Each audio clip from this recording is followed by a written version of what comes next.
Football can be a really dangerous sport. You know, there are times when an athlete gets a bad injury, a concussion, and now they're injured for life. They've got brain damage, but what happens is it awakens the whole sport, and they realize, okay, we need a lot more player safety. So even though one person suffered, it's for the good of everyone.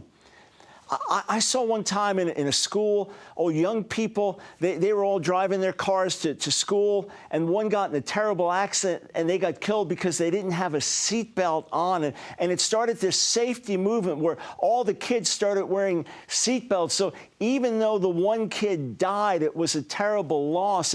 It brought safety for everybody else.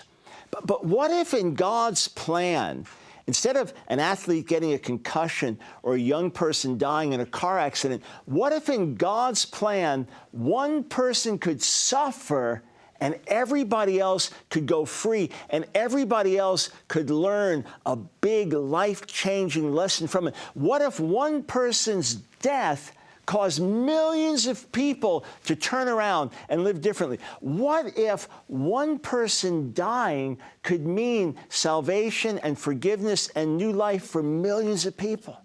You'd say it would be worth it. But who could do something like that? Who could give their life for something like that? Think of this. What if there was one person so perfect, so good, never did anything wrong, loved God, loved people, so pure. And God looked down on the world and he saw how bad we were.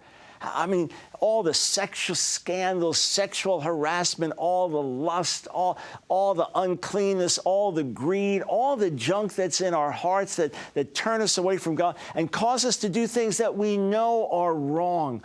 God looks down at the world and he says, you're all going to have to pay. You're all going to have to die. I can't receive any of you into my family because you're just too bad.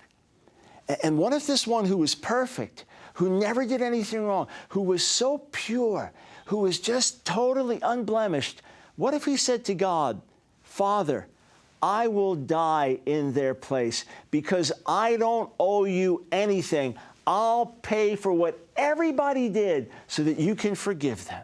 You say that would be too good to be true. Well, it happened, my friends. This is what is written in our New Covenant Scriptures. This is how God loved the world, that he gave his only Son, his perfect Son, named Jesus, Yeshua. He died so we could live. As the prophet Isaiah said, we've all gone astray.